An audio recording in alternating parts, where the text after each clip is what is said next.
Welcome back to the Writing Lab. One of the hallmarks of effective writing is that it's fluid. One sentence flows naturally into the next. And the ideas in effective writing are all clearly connected in a way that lets the reader easily follow the logic behind the writer's argument. One reason why effective writing is so difficult to pull off is that we tend to write the way our brains think. And sometimes our brains make connections between ideas that we're not even conscious of ourselves.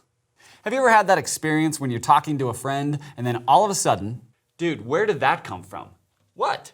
We were talking about the new Star Wars movie and then out of nowhere you're talking about World War II and the Holocaust. I mean, what the heck? Well, I don't know. But then you retrace your train of thought and... Well, we were talking about the Millennium Falcon in Star Wars, so I was thinking about Han Solo, who was played by Harrison Ford, which made me think about Ender's Game, the movie, because Harrison Ford played Colonel Graff in that movie, and Ender in that movie was played by this kid named Asa Butterfield, which made me think of this movie called The Boy in the Striped Pajamas, where Asa Butterfield plays a German boy whose dad runs a Nazi concentration camp, and we watched clips from that movie in English class when we were reading The Diary of Anne Frank because we were studying the Holocaust and World War II. Boom! I knew it made sense.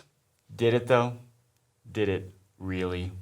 We sometimes do the same thing when we're writing. We have this flow of ideas, and in our brains it all seems connected, but then somebody else reads it, and it comes across as a disconnected jumble of ideas.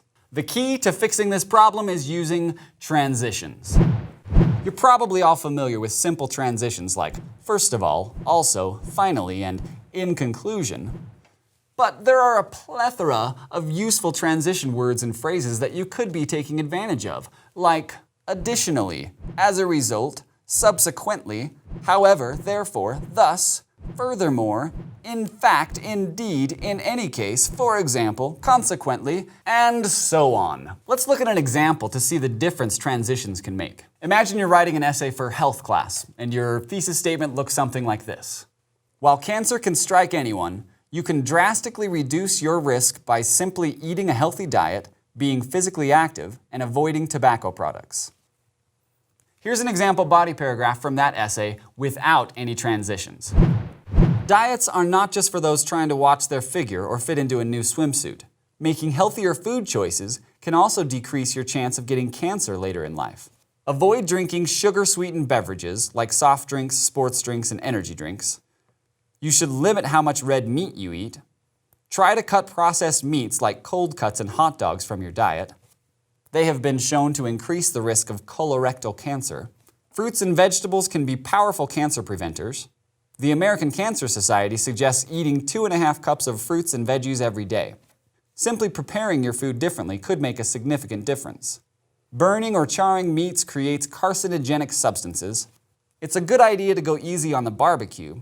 Use olive oil instead of regular vegetable oil to cook your food.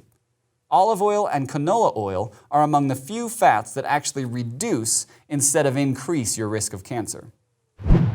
The first thing I notice here is that this paragraph sounds choppy and disjointed. The ideas all go along with the topic sentence. They're all relevant, but they still feel disconnected. In fact, to me, this paragraph sounds more like a bulleted list than it does a paragraph. Look at how much of a difference it makes if we just add some logical transitions and connections between the ideas in these sentences. Healthy diets are not just for those trying to watch their figure.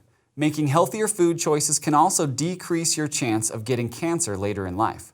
To start with, avoid drinking sugar-sweetened beverages like soft drinks, sports drinks, and energy drinks.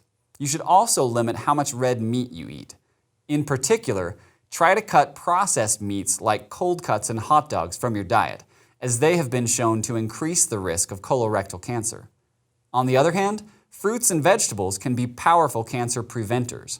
In fact, the American Cancer Society suggests eating 2.5 cups of fruits and veggies every day. Additionally, simply preparing your food differently could make a significant difference. For example, burning or charring meats creates carcinogenic substances, so it's a good idea to go easy on the barbecue. Similarly, you should use olive oil instead of regular vegetable oil to cook your food, because olive oil and canola oil are among the few fats that actually reduce instead of increase your risk of cancer.